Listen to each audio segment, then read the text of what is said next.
Welcome to part 4 of Let's Play Phantoms of Fear by Robin Waterfield.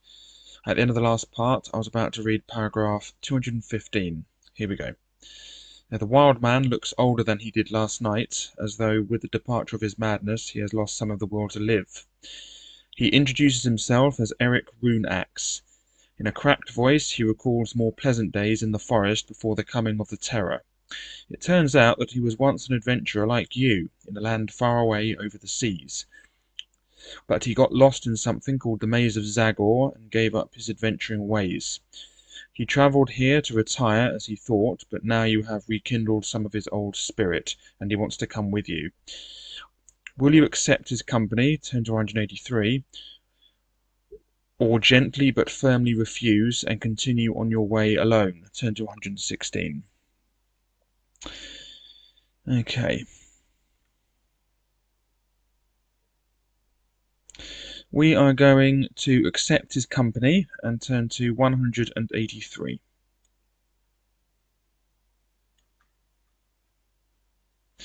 As you walk together through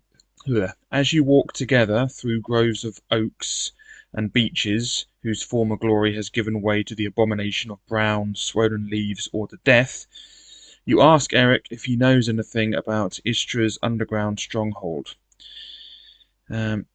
His conversation is still irrational at times and is punctuated by rambling tales or irrelevant laughter, but you do glean one important piece of information.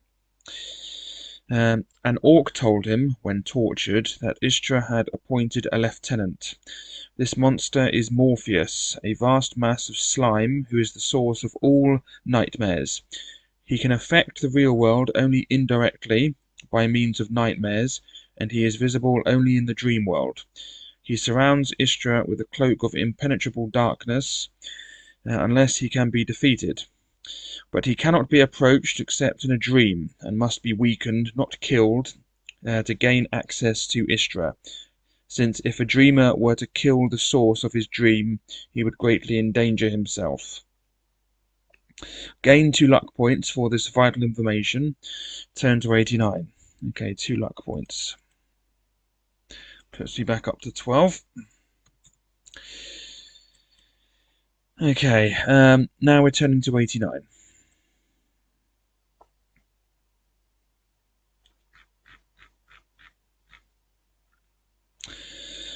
You pass another of the clearings which afflict the forest like open sores. To your astonishment, there is a perfectly ordinary, peaceful deer grazing in the middle of the clearing. The sight is like a breath of fresh air in a sewer. Will you investigate this remarkable phenomenon, turn to 240, or not, turn to 146? Okay, we are not going to investigate, and therefore we're turning to 146. Late in the afternoon, you are resting against the trunk of a rotten tree. You are convinced that you are close to your goal. Now, the feeling of oppression weighs down on you like a physical force, but you have more direct evidence than that. Chaos is beginning to taint the forest. You have seen a 2-headed weasel scurrying through the putrid leaf mould. You have seen ivy with a trunk as thick as an ancient oak, and at one point the ground itself heaved underneath you. You didn't wait to see what caused it. Suddenly, the tree against which you are leaning gapes and tries to engulf you, but you leap away from it in time. That puts paid to your plan of resting before the final push towards your goal. You are not going to stop for anything now. You pick up your backpack and freeze. A guttural call disturbed a raven from its branch, and the call was answered by another behind you, and another, and another. You are surrounded, and you don't yet know by what or whom. If you have a companion, turn to 323, otherwise turn to 229. Okay, we have a companion. We have Eric Runeaxe, whatever his name is, so we're turning to 323, which is a palindrome. A very basic palindrome, but a palindrome nonetheless. Anyway, it soon becomes clear what you are up against. A raiding party of 6 dark elves is closing in on you, flitting from tree to tree. As soon as you see them, your wood elf blood boils, and you are ready for the fray. These warped elves mock the goodness of the other elven races. The scum deserve to die. Eric takes on 3 of them, while you engage the other 3. First Dark Elf, skill 8, stamina 6. Second Dark Elf, skill 7, stamina 6. Third Dark Elf, skill 7, stamina 8. You stand between 2 close trees and back to back with Eric so that you can fight your opponents one at a time. If you win, turn to 19.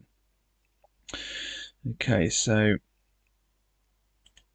let's do this. So first Dark Elf. Need more encounter boxes. Okay, that'll do. Okay, first Dark Elf. What was his skill and stamina? 8-6. Skill 8, stamina 6. Okay, my skill is 11. His is 8. Off we go. There we go. 8 plus 7 is 15. I get 18. So 15 to 18. Puts them down to 4. Okay, 8 plus 3 is 11. I get 14. 11 to 14. I am pressing the roll button. It's just coincidentally I get the same number every time for some reason. Okay, so that puts them down to 2. 8 plus 7 is 15. I get 18. Again, I get the same number, so 15 to 18. Puts them down to 0. Okay, second Dark Elf. Okay, skill 7. What was it? Stamina 6. Okay. Okay, 7 plus. Okay, this should be easier theoretically. Famous last words. 7 plus 8 is 15. I get 18. 15 to 18. Puts them down to 4. Okay. 7 plus 11 is 18. I get 17. There we go. Famous last words worked. 18 to 17. That means I lose 2 stamina points. Down to 19. There we go. Okay, 7 plus 6 is 13. I get 20. 13 to 20.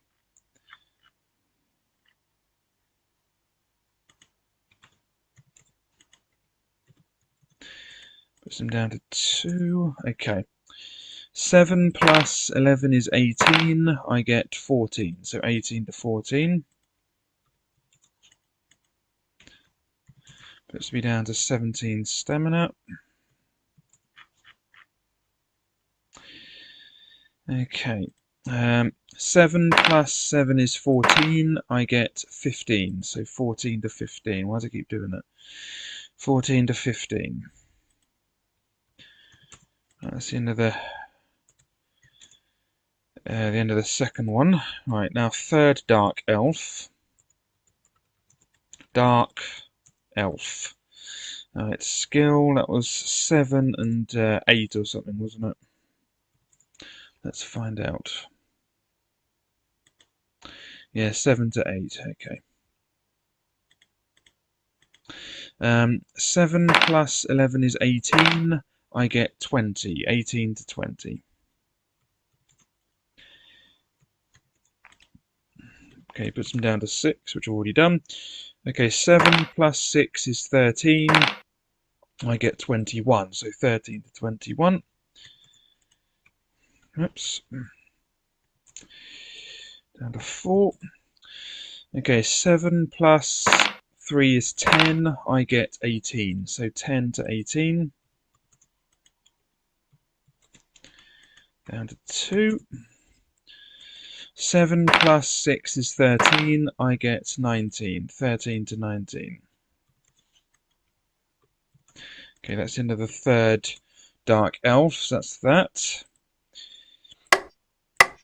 Did I miss using something or something or other? No, okay. Okay, so that's that done. If you win, turn to 19. They're the Dark Elves. They look like I know I always said I was going to do a playthrough of this, but I never did.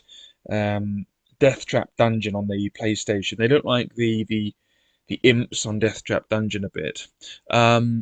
Of the PlayStation version. I didn't do a playthrough of that game because it's actually really hard, and I just couldn't be bothered really because it is actually really hard. I have completed it twice, and I remember the last boss took me about 50 attempts, and I just thought I'm not doing that again. I was sort of reminded, I sort of looked into it and was going to do some videos of it with my capture card because it wouldn't work on the EPSXE emulator, and I thought about it and had a quick look at another long play of it and thought, oh yeah, those last few levels, they were really difficult, and the last boss took me about 50 attempts of loading and doing it again and again and again. I thought I'm not doing that again. So so I'm not doing Death Trap Dungeon is the main bullet point of what I'm trying to say there. Anyway, but these pictures look like the imps on Death Trap Dungeon, the PlayStation game. Those blue enemies that when they laugh, they sound like Beavis from Beavis and Butthead. If you don't believe me, watch a long play or play Death Trap Dungeon, and you will know that they laugh and it sounds like Beavis from Beavis and Butthead. It really does. Anyway, rather they really do. Anyway, so we won, and we're turning to paragraph 19.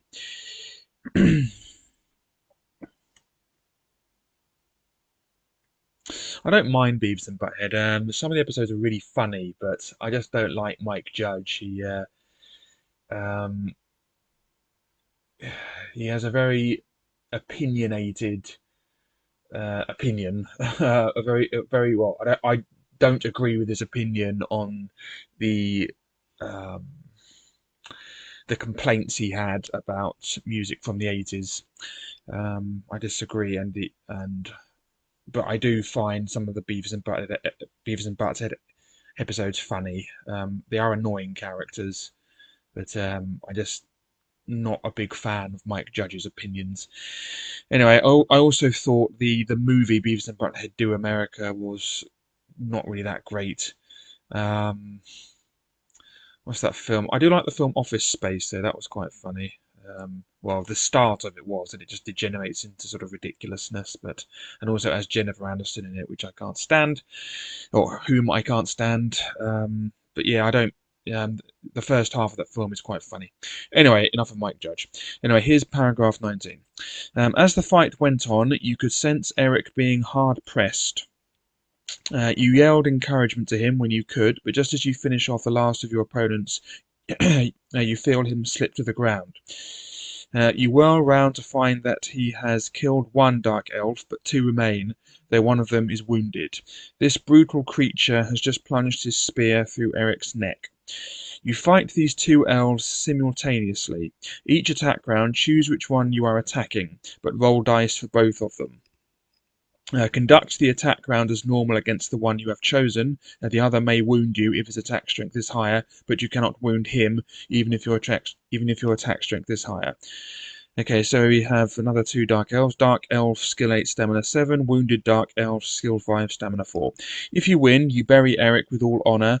There is the glimmer of a peaceful smile on his bloody face. You lay his notched axe to rest with him and continue on your way alone and with a heavy heart. 10 to 392. Okay, Dark Elf 8-7. So we have to fight these simultaneously. So Dark Elf 8-7, and then there's Wounded Dark Elf, who is 5-4.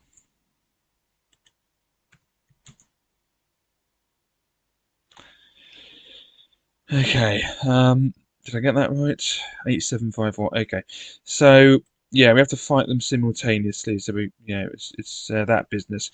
I'll concentrate on the wounded one first because then it'll make it easier because he's the one that's closer to death. So, okay, 5 plus 5 is 10.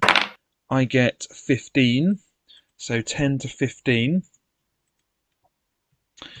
I will hurt him, but I have to roll for the other one. So that's 8 plus 11 is 19. Oh no, wait a minute. I got he just got 19, didn't he? So that means he hurt me. I can't roll again for me. I got 15 originally, so that means he does hurt me, but I have wounded the other one, so that puts me down to 15 stamina. Yeah, sorry about that. Slightly confusing. Okay. Okay, so 5 plus 9 is 14. I get 16, so 14 to 16. So 16 for this as well. That means this one's dead because I'm choosing to attack that one, but I have to do one for the normal Dark Elf. Okay, 8 plus 6 is 14.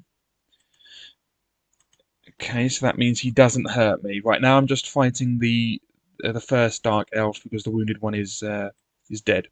Okay, 8 plus 5 is well, strictly speaking, I suppose I should have rolled for him first. Never mind, who cares? Okay, 8 plus 5 is 13. I get 22. So 13 to 22. Oh no, that was the 14 for him, wasn't it? Yeah, 13. And I got 22. Sorry, I put it in the wrong place. Really confusing this. Because I'm stupid. Right, I am very stupid. Okay, yes, that means that's taken health from him, so he's down to 5 now. 8 plus 3 is 11. I get 22, so 11 to 22. That was a nice 11 there. 3. Okay, 8 plus 3 is 11. I get 19, so 11 to 19. That's another nice 11. Puts him down to 1. And then last but not least, 8 plus 9 is 17. I get 21. 17 to 21. Nearly got famous last words there, but I was just too good. Okay, that's into the all the Dark Elves then.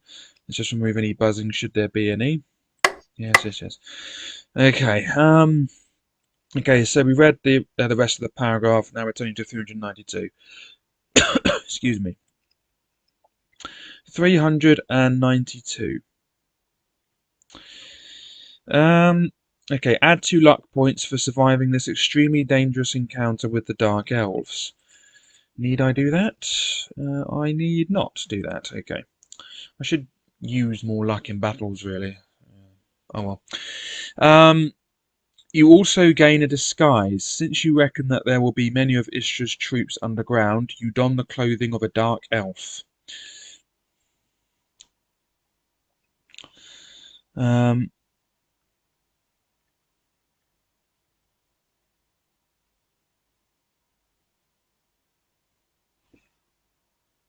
Just a moment, sorry. Okay. Yeah, you don the clothing of a Dark Elf. So let's write that down. So, new line. Clothing of a Dark Elf. And I'll put in brackets donned. Because we have donned the clothing of a Dark Elf. Right. Not long afterwards, but after nightfall, you come to the entrance to Istra's pit. It is not what you expected. 2 grand pillars of ivory flank the mouth of a tunnel, which slopes underground and is lit by guttering torches on the walls. Your dream was being symbolic, not literal. When it showed you a collapsed pit, these are probably natural tunnels which Istra has taken over and restored. You draw a deep breath, let it out slowly, and step through the gate of ivory. A flock of bats, disturbed by your presence, flap noisily out into the night. Turn to 350. Is flock the correct word there? I mean, I don't know. I'm just wondering. I've never heard that before. A flock of bats. I mean, I suppose they do fly, but I'm going to investigate that. I'll be right back. And I'm back. Yeah, there are conflicting sort of things that people online have sort of stated. One said it should be a cloud. Another one said it should be a swarming. Another one even said a I can't remember the other one, but it was weird. But yeah, a cloud, a swarming, a colony. I suppose that's just when they're not flying. But the word flock was mentioned, so I suppose flock was right. But I'm not. I mean, I'm not saying it's wrong. I've never heard of the phrase a flock of bats before. I've never. I mean, I know there were other weird ones like a murder of crows or something weird like that. But yeah, one said a cloud or a swarming. I just looked again, sorry. Another one, yeah, the other word, because I have to mention it, even though I forgot it within about 10 seconds. My short-term memory is bad for some reason. But my long-term is very good. I can remember stuff from over 2 decades ago with amazing clarity. Anyway, the other word was a cauldron of bats, which obviously, because they're like dark animals like witches and vampires or whatever. But yeah, a cauldron, a swarm, a cloud, no, a cauldron, a swarming, a cloud, a colony, or a flock. But yeah, so I suppose a flock would have to be right then. Anyway, enough of that. Anyway, here's paragraph 350. As soon as you step between the pillars, your trained sixth sense picks up an important feature of Istra's underground domain. This is a place where the dream world and the real world overlap. Before I carry on, it's quite interesting that because yeah, if you have a sense that isn't one of the normal five, they call it the sixth sense. But really, there are loads of senses. I can't remember if I've told you this before, but yeah, obviously we have the five normal senses: touch, taste, sight, smell, and hearing. But there are actually loads more. There's the sense of being tired. That's a sense. The sense of being awake, the sense of consciousness. That's another sense. The sense of being hungry or thirsty, the sense of pain, the sense of damage, the sense of needing to urinate or something, the sense of hunger. Yeah, I just mentioned that, didn't I? Yeah, thirst or hunger. A sense of balance, like when when you're about to fall over, whatever, because you're not balanced. A sense of needing to sleep. I think I might have just mentioned that, but there's loads of the sense of needing to breathe, the sense of um, being out of breath. That's a sense. There are actually loads of them that no one really talks about. So really, they should count up all those senses, and now however many of them there are, then the one after that will be the quote unquote sixth sense, because there are actually loads of senses, aren't there? Yeah. Anyway, that's that. Where was I? Oh yeah. You can now travel through these tunnels. Oh yeah.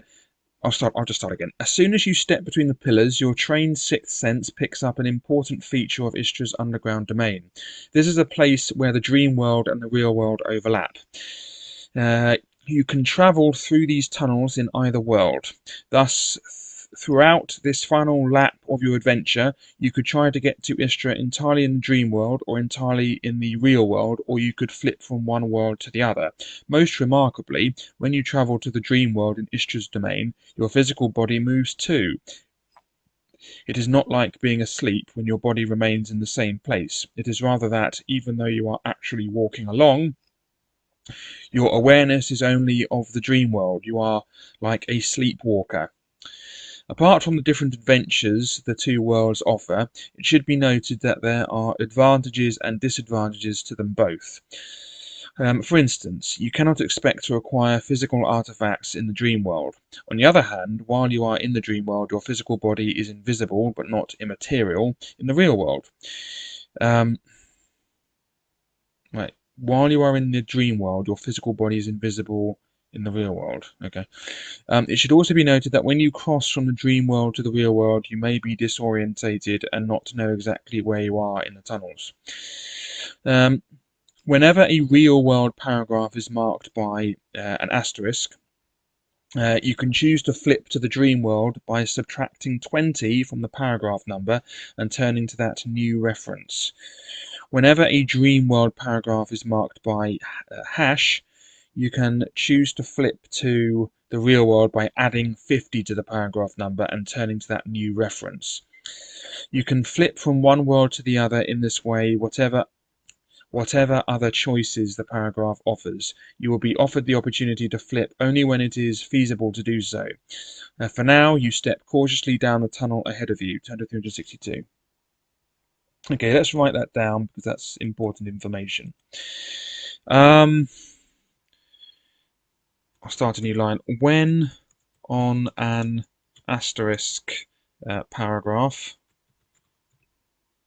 subtract 20 to go to the dream world. New line. When on a hash, there's hash on the keyboard. There it is. When on a hash paragraph, add 50 to go to the real world. There we go.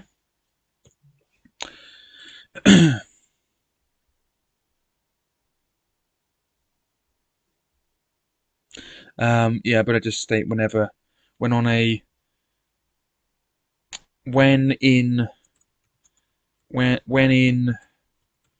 the real world, when in the dream world. I'll just say that just in case. Yeah, when in the dream world. Okay, that'll do. Okay, right, for now, let's go to paragraph 362. Here we are. You come to a fork in the tunnel. At the point where two passages meet yours, a large stone statue faces you, which you recognize as a cryo-sphinx, a ram-headed sphinx. Cryo-sphinx, cryo-sphinx, I don't know. A ram-headed sphinx. As soon as you draw near, portcullises slam down to block off the ways onward, and the cryo-sphinx speaks in a stone-cold voice. The left route leads further, the right to sudden death. You know, I was watching Battlestar Galactica the other day, and one of the characters stated, "Oh no, you don't mean going further, you mean going farther, because further means metaphorically or in a figurative sense, like read further, whereas farther denotes moving further in terms of distance." That's not entirely true. They're interchangeable. That distinction was made up afterwards. Further and farther, although further and farther are indistinguishable. They can be swapped around when it means distance. You can say I've travelled farther or further, but when you're talking about reading further, that's only further, but farther or further can refer to distance, not just farther. So that annoyed me in Battlestar Galactica. It was one of the series 2 episodes, so that just reminded me. Anyway, the left route leads further, the right to sudden death. You know that Sphinx's words are never quite what they seem. Will you take the path to your left, turn to 78, or to your right, turn to 151? And there's the cryo Sphinx, whatever it is there. Okay, we're not going to travel to the dream world. We are going to take the path to our right, to sudden death. So we're going to turn to 151. You think that the trick in the Sphinx's words is that, since it is facing you, what is left from its point of view is right from yours, so you approach the tunnel to your right. The portcullis rises, you step under it with bated breath and proceed down the tunnel. You are safe for the moment. There is the tramp of marching feet up ahead, but the sound is getting fainter. You will not have to test your disguise immediately. The tunnel ends at a large well-lit cavern. There are several other tunnels leading off the cavern. While you wait and watch, a company of orcs emerges from one tunnel, crosses the cavern, and goes down another tunnel. You watch for 10 more minutes, and 2 more patrols pass through the cavern. There is a large pile of ancient bones close to one wall of the cavern. The word cavern is at least 5 times already.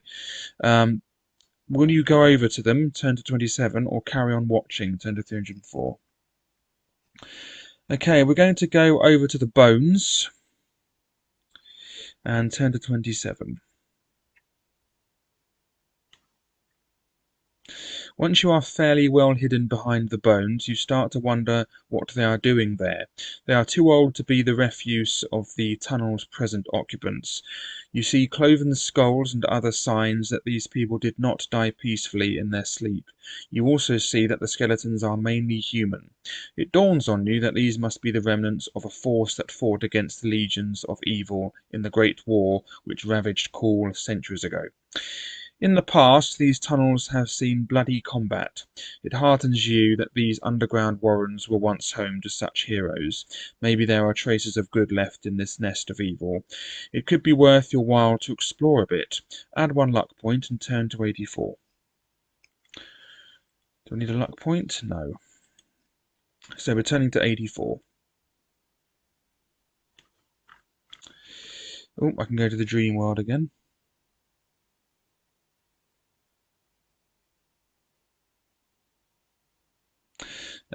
Which I am going to do. I will read this paragraph first, though. You cannot stay here forever. You can easily find a time when the cavern is empty of patrols to enter one of the other tunnels. But which one? There are four. There are four between which to choose, not counting the one you have not counting the one from which you have recently come, and by now you have seen patrols either emerging from or entering all four tunnels. While you are pondering the matter, 2 patrols emerge from 2 of the tunnels and go down the other 2. You reckon that the tunnels from which they have just come are now likely to be more clear. Will you take the northern tunnel, 10 to 281, or the western one, 10 to 333? We're going to go to the dream world and therefore subtract 20 from this to turn to paragraph 64. The view before you twists and heaves. Is it the entrails of some immense monster or the coils of a serpent? And then, while you watch, it changes again into a sinister landscape of wild country with waterways running through it. It strikes you that what you see here parallels the real world of tunnels, but on a much larger scale. A narrow tunnel becomes a wide river. The solid rock between tunnels becomes bizarre and bloated countryside. While the dream world retains this much similarity to the real world, you had better choose which way to go. Will you follow a river which runs west, turn to 313, east, turn to 226, north, turn to 365, or northeast, turn to 9? Okay, we are going to go north and turn to 365. Why am I going the wrong way? 365. And we will read this paragraph in the next video. So I will write down from paragraph 365 and unread. And we are in the dream world. Excuse me. Okay, new line. Okay, thank you very much for watching. I hope you enjoyed this part. In the next part, we'll be carrying on with our adventure. We are very close to finishing this book. We should be able to finish it within 2 videos, maybe even 1, I don't know, but definitely 2 videos at the most. So thanks very much for watching, and hope you can join me next time. Goodbye.